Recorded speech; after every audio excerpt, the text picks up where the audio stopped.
As Cinderella arrived at the grand palace, her heart raced with excitement.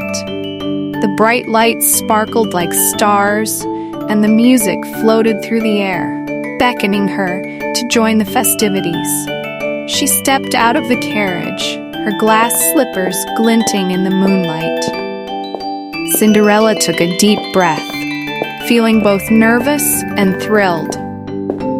As she walked up the steps to the entrance, she caught sight of other young ladies in beautiful gowns. They looked at her in surprise, their eyes widening as she entered the ballroom. Cinderella felt a little shy, but she quickly pushed her worries aside. She was determined to enjoy every moment of the night. Inside, the ballroom was filled with laughter and joy. Crystal chandeliers hung from the ceiling, casting a warm glow over the dancers twirling on the polished floor. Cinderella stepped further inside, and as she did, the music seemed to draw her in. She felt a warm breeze as a handsome prince caught sight of her. The prince, tall and charming, approached her with a smile. "May I have this dance?" he asked, extending his hand.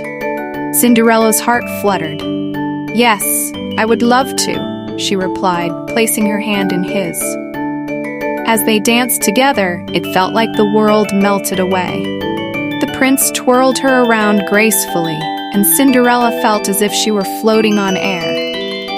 They laughed and shared stories, enjoying each other's company as if they had known each other forever. "Who are you?" the prince asked, curiosity sparkling in his eyes. "I have never seen you at the palace before." "I am just a girl who dreams of magical nights like this," Cinderella said, smiling shyly. The prince's expression softened. "Well, you are the most enchanting person here tonight." As the evening progressed, Cinderella lost track of time, spinning and laughing with the prince. But deep down, she remembered her fairy godmother's warning. The magic would end at midnight.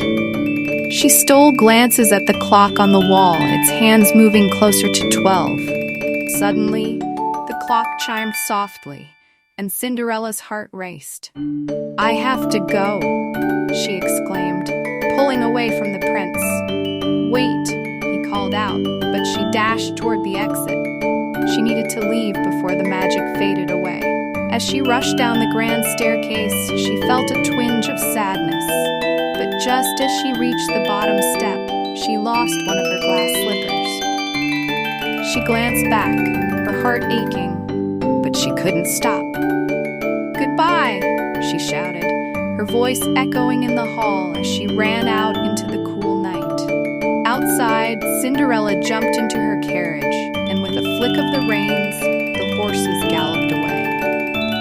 She turned back to catch one last glimpse of the palace, the lights shining like stars against the dark sky. Inside the palace, the prince stared at the glass slipper left behind on the staircase, a look of determination crossing his face. He picked it up, knowing he had to find the mysterious girl who had stolen his heart. Back at home, Cinderella hurried inside, her heart still racing from the night's magic. As she closed the door behind her, the clock struck midnight. Suddenly, everything around her began to change. The beautiful gown faded away, and she was back in her old dress. Cinderella sighed, feeling a mix of joy and sadness. She had experienced a night she would never forget.